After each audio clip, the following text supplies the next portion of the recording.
Hi, good morning, everyone. Trendy John here from Simpler Trading. Let's go ahead and get into this week's broad market analysis. We'll be covering the 9th of June into the 14th. As a reminder, I will be going to Mexico on the 15th. I'll be gone for 1 week and then I'll see you when I return. I can't believe that we're in the middle of the year. This is absolutely crazy.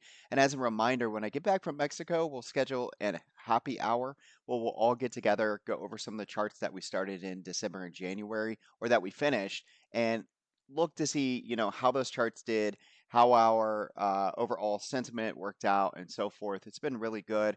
I hope you're doing well. Let's go ahead and get into it. So remember, any catalyst in the market, it's just an excuse to push price into supply and demand. Right? We don't sit around, we don't perseverate on news, we don't try to decipher the news. We just allow it to do what it's going to do. Price is king. And this week, I'm hearing some talk out there. Hey, it's the biggest week ever, right? And maybe we get a bigger move than expected, but at the end of the day, it's always the same thing for us. We're going to find some zones, we're going to align ourselves with the bigger money, and we are going to use our strategy. So we need to understand what is coming out. So on Monday, we have nothing scheduled. Typically, when we don't have anything scheduled, the market is sideways to down. So we're going to have a new high that we had last week. And we're going to use that high as a line in the sand, if you will. And as long as price doesn't get over that, I would just say that my overall sentiment coming into Monday would be sideways to down. But again, price is king. And I'll show you this on the charts a little bit later. On Tuesday, 6 a.m., and again, this is Eastern time, we have NFIB Optimism Index. And then Wednesday is where it starts to get interesting. We have CPI, and then we have FOMC interest rate decision. This is going to be a fun day. And then Fed Chair Powell conference. I feel like this is later then no, actually that would be 1:30 my time. I'm sorry. So again, 2:30 Eastern time, we have old Jerome who is going to be in the presser. Thursday, June the 13th, initial jobless claims, and then leading there at PPI, we'll be taking a look at that. So again, some good catalysts here to get some volatility in the market. And then on Friday, import price index, and then coming in at 10 o'clock is going to be consumer sentiment. Next thing we'll be looking at is our earnings, right? So we want to see what earnings is coming up this week. It's pretty much coming to an end, guys. It's getting pretty quiet out there, but there are some names here that I'm interested in just to see how things pan out. The first one would be Oracle. I am interested in pets because we have that long-term Chewy position that has been doing great. It continues to work here, and then over on Wednesday we have Broadcom, and then we have Dave and Buster's. And then Signet, I'm interested in Signet. If you don't know what that is, take a look at it. It's basically all your jewelers that you typically see around malls and so forth. It's a handful of them, and I'm interested as gold and silver prices have went up. I'm just kind of interested. Is the consumer, are they buying still? Are prices too expensive? How are these doing? Far as I would think that Signet would be pretty bullish, but again, we'll see. Then next we have Adobe, and then we have Restoration Hardware, RH, and those are the two that I'm interested in on Thursday. Moving on down here, we're going to look at last week's. I'm going to pull down the room here just really quick. Look at last week's overall neutral strategy. How did it work out? You guys could see it came down into T1 area. We found buyers. It's been the same story over and over that most weeks this entire year we come down and maybe target 1 and 2, but then we find buyers and we end up, pushing through. We got the long signals, if you will, just a couple days into the week. If you went long above these, we ended up hitting our targets to the upside, especially on the Qs. We hit all three targets, 1, 2, and 3. And then over here on the SPY, you hit targets 1 and 2, and then things kind of just fizzled out. Now, we did make new highs in the market. We'll talk about that a little bit later. This week, we do have the new SPY and QQQ neutral strategy. This is what it looks like. If you would, just kind of pause this video here. Don't forget to give me a like, but also take down these levels. And if you don't know how to trade the neutral strategy, take a look at the video here on YouTube. It's a very quick, fast video to watch, all right? We have targets to the upside, targets to the downside. Those targets are aligned with structure. So demand to the downside. And to the upside, these are Fibonacci extensions. Very important for you to understand that. We do not have structure up and to the left. We taught this in our class, in our Fibonacci class. You guys should be well aware of what that means. It just means that we're using Fibonacci's to get those upper targets. They are resistance until proven otherwise. Let's go ahead and minimize that as well. And then we're going to come over here into the bigger picture. So this is my favorite to look at because really at the end of the day, this is where it matters for me anyways, because it's been overall very, very bullish since October. And because of that, I don't like to get wrapped up into all the nonsense and the noise that comes out every single week. If you just keep your eyes on the bigger picture, it's been really keeping traders very patient and seeing, the bigger results, And so, again, this is where it's at, right? I put a couple notes in here every week. If it's not a very significant week, there's not much for me to say. So here on the SPY, I just said, hey, we made a higher high. It was established. The fib extension target was hit to the upside. And immediate support is close of last quarter's candle. So these hollow candles close at the top and filled candles close at the bottom, just as a reminder. And that level is about 524. So that's going to be immediate support. And then our new long-term support is 506 by 487. And your demand is 460 by 403. And as a reminder, anything can happen. If we were to get a really big pullback this year, I would be looking for this spot right here to get long.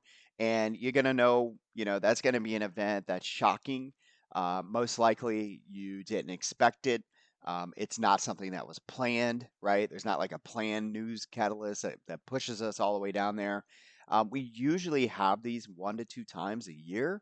And so far, again, 6 months into the year, folks, we have not had any sort of significant pullback. But it is my job to coach you and allow you to understand where that level is just in case something were to happen. All right. Moving on down, let's go ahead and take a look at the QQQ. Same thing, very few notes this week. A higher high was established. The new fib extension's not hit yet, so a little bit different. We have not hit to the upside, and support has come up just a tad. So your support is between 436 and 418, and if we follow the same pattern as the the SPY, then I would say last quarter is your immediate support, which comes in around 445. Moving on down, let's go ahead now and look at the dollar. Very important, all right, as the dollar moves up. The markets tend to pull back a little bit. We saw a little bit of a move up this past week. It was up nicely on Friday, and therefore the market was pulling back just a tad. But again, I'm not reading too much into it as we get started going into this week just because of all the economic data that's coming out, with Jerome coming out as well. But what I will tell you is I have some notes here. We're going to go to a smaller time frame. Nothing, nothing has changed here. Matter of fact, we've been using the same zones over and over, and you can see them here. I put some Fibonacci's on here just so you guys can see where I'm using them. I'll take these off real quick, and then I'm going to just kind of talk through this with you. Again, back in October, the dollar hit supply. We expected the dollar to drop from there. I had already found a demand zone. I expected the dollar to come down here. This allowed for the market to get very, very bullish since that October. The dollar then started to find some buyers down here in demand. All is working as planned. It came back up into supply around March, April timeframe. We expected to pull back. The dollar pulled back. And now we're just kind of hanging in here between this demand zone and we have this big supply zone. So, bigger picture, as long as the dollar is fluctuating between these two zones, it's really not any kind of new news. So don't get wrapped up in any kind of fear-induced news out there because really the bigger picture is I would start to get concerned on closes over 106.7 and bulls what you need to happen in order for the market to continue up here. You'd want a rejection to come in at around 105.37. If we start to bid above there again, for the time being in the market this week, I would be a little bit, I would be cautious. And then if for some reason the dollar starts to drop, okay, below 103.988, and yes, I'm giving you the decimals there, but underneath that level, then I would say, we're going to continue to see some strength in the market. All right. So again, demand zone, let's say we reject, right? And it starts to go down, the market's going up. Boom, you'd be cautious here because we're looking for the dollar to go bid in demand. And let's say that for some reason this continues, you're fearful. There's a lot of fear coming into the market. Jerome's getting ready to talk all that jazz, but you're coming into supply. This is where I would expect it to reject. So, let's just say 1 to 2 days in the market's down. The dollar gets up here, then I would expect a bounce, a relief bounce in the market when the dollar hits supply up here. Okay. TNX, 10-year Treasury, go over this every week. Same thing, guys. I want to see it, not get too crazy. But if we look at it, it's doing exactly what we've instructed every single week. Price did come down into demand. The TNX did start to go bid here. Market starts to come back a little bit. That's what's going on. So this big move out of here on Friday, it came into demand. We know that we're supposed to see a bounce in price there, and that's exactly what we got. But the thing is we just push right into a little bit of resistance. Okay. So what do you want to see? You just want to see the TNX settle down. But with rate decision, all that jazz coming up this week, again, expect some volatility in the market. All right. Where do you want to be fearful? I would say if we start going above 4.6, I'm definitely going to be, a little bit more of a pullback than what, people were expecting.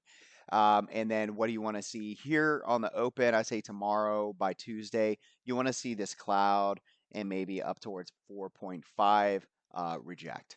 Okay. So again, that's the TNX. The next thing I'm going to look at is going to be the skew. The skew closed at 139 this past week. You want to look at this on a weekly because if you don't, you can't see the candles. But these are our levels. They've been working for over a year. Basically, you want to buy calls 5 to 10 days out, right around the 133 level. Because we're at 139, it tells me that there's still some room for it to come back down here. Now, the entire year, every time it's come here, we really are at a very crucial point. Kind of like you see that we're closer, right? Right now to that 134 level. And we just so happen to have Jerome coming in, rate decisions, all that stuff. I've been sticking to my same plan all year long. If for some reason we close underneath 133 on the week, then my fear gauge goes up even more. But I have not seen 2 weeks close under here. And if that happens, I believe the probabilities of a risk, you know, you just got to be careful. All right. It's a risk off environment. If we see 2 weeks under there, we'll come down into this level. This will be extreme. It'll be extreme fear. And then this is where I want to be looking to buy. Now, it's not a buy right away just because it touches, but we'll get into that if we get there. As of right now, again, every time we've come in here, it's been a great place to buy calls 5 to 10 days out. Disclaimer, that could change. All right. Again, we have not seen a significant move to the downside this year. All right. All right. Moving on. Fear and greed index. I just use this right here. And you can see this is ticked down 3. So it was 48 last week. It really didn't move a whole lot. It's getting closer to the fear side. Basically, people are seeing what we're seeing in the market. We got new highs. The dollar found some buyers. The TNX is ticking up. So there's a little bit of fear. All right. That's all that means. And, your hedge funds are probably, somehow getting a little bit more aggressive on the put side. All right. At the moment. But again, we're in the neutral. We got to wait for decisions and so forth. All right. So the next thing we're going to be looking at is the futures. So we'll take a look there. This is one of my favorites. Now, this is really interesting. We'll start with the weekly. My overall sentiment. Now, typically, I'll tell you, when I see a double inside and up and I got a buy signal here, I'm extremely bullish. All right. So, but It was interesting this year. It's not always like this, but if we go back and just kind of look at history, you guys are great at finding these these formations now. What I would give you as homework is if you have a couple hours today, I would go back on a weekly chart on the ES futures, not ESM24 because there's not enough data in here, but just go to the ES /ES, and I want you to find anywhere you find an inside and up formation and locate it and look to see what happened after that. Like I said, I'm usually extremely bullish. The only time that happened this year, we actually saw, so here's a double inside and up, for example, right here, and it was bullish. We had a buy signal. We did not make a new high, and we actually, 2 weeks later, that's where we got the big drop, which is interesting because again, these are usually super bullish. So yes, I have a buy signal. Yes, it closed on a double inside and up, but the way that I want to approach it, again, price is king. This extension target on the weekly is going to be your resistance as of right now, and your support continues to be this 23.6 by 38.2. All right. So again, let's just let price tell us. Again, the formation I think is bullish. However, at least as far as this year is concerned, it didn't give us a whole lot to look at. But please go back, find as many double inside and ups as you can, and look to see what happens when we do have those formations. Okay. Moving on down, we're going to go into the daily. Here's your new levels. Mark those, put them on your chart. I give you some annotations here, why I put them here. If you have any questions, please reach out to me. And then we move on into the 4 hour. We have a new green zone here. We had these three. This one has been tested. These down below have not been tested. So if we break through this and it just keeps going, just understand that this is weaker now, and you could see lower zones get tested in the future. Okay. As far as right now, you do want to take note of the cloud. We close inside the cloud, so I'd expect a little bit of choppiness. This makes sense to me coming into this week before Jerome speaks and so forth. Okay. Next, we're going to look at the NASDAQ. Let's get over here to the weekly. All right, so on the NASDAQ, again, this formation, I don't actually have a formation here. This is not an inside and up. So we're just going to look at it from, this standpoint, what's happening. We made a new high. We hit the target that we were looking for, 19,141. It did pull back into the 9 EMA on the weekly. We found support there. If I were to put Fibonacci's on here, you basically came into the 23.6. We found buyers. That's not a surprise, exactly what we teach. My overall sentiment, again, let's just let price show us the way. That extension target's going to be our resistance, and your support is going to be right in here at that 18,565 by 18,089. Those are going to be our support levels. So everything between is noise and more of an intraday approach. So we'll be using the PMZ, the intraday charts, but big picture, can we get above this and build a base? And the next thing that I really like, I went into detail on this a couple weeks ago. We were in this channel a very, very long time. It was kind of crazy. The market felt super bullish, but at the same time, price wasn't going anywhere. And we finally got the pullback. We came into the inside and up. And now, look, we finally, for the first time, start to close above this channel. Yes, we closed here, but again, it doesn't like to be above this channel for some reason. We're not, to me, again, it's bullish if you understand supply and demand, right? Because that's what we teach. It was bullish because we knew where we wanted to be long, but I don't think it's really shown us a lot of strength above here, and that's where I'm really interested this year. Can we build a base here? Can we continue to, dip but stay above the channel? That's what I'm interested in. This is getting kind of old in here. It's like we're back in the channel, back in the channel. So, anyways, you guys get my point. Let's go ahead and move down. We'll go into the daily. Using fib extension, this was your short trigger from last week. I just replaced it. And notice I came all the way up here for the short trigger. And then I'm using the 9 EMA. And you can see there's a monthly edge underneath there for your first trigger long. And if that doesn't work, you get out. You guys know how to trade this. And then my next trigger long would be down here at 18,509. All right, so those are my levels and my triggers going into this week. And then our 4 hour looks a lot like the ES futures. Um, on this one, we've come in, we've tested this zone.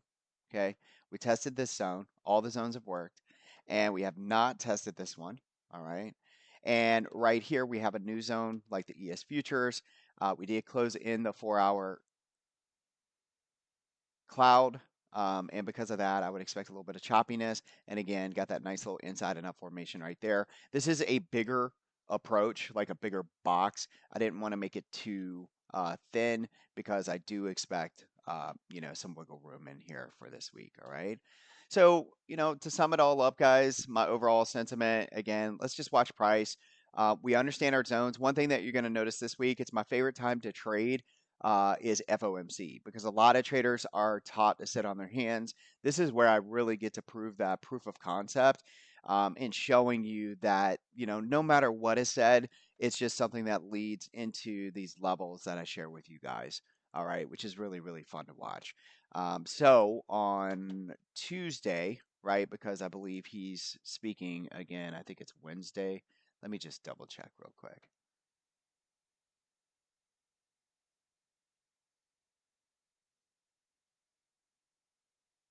Yeah. So Wednesday. All right. So on Tuesday, what will happen is or Wednesday morning, we will create a blueprint and I'll give you two zones that I expect, Jerome to basically trade between, and we'll be ready for that. So it's exciting week for me. Again, getting ready for Mexico. It's exciting week because, CPI, PPI, and all that. But at the same time, just know what you have. It's all about allocation and the right mindset.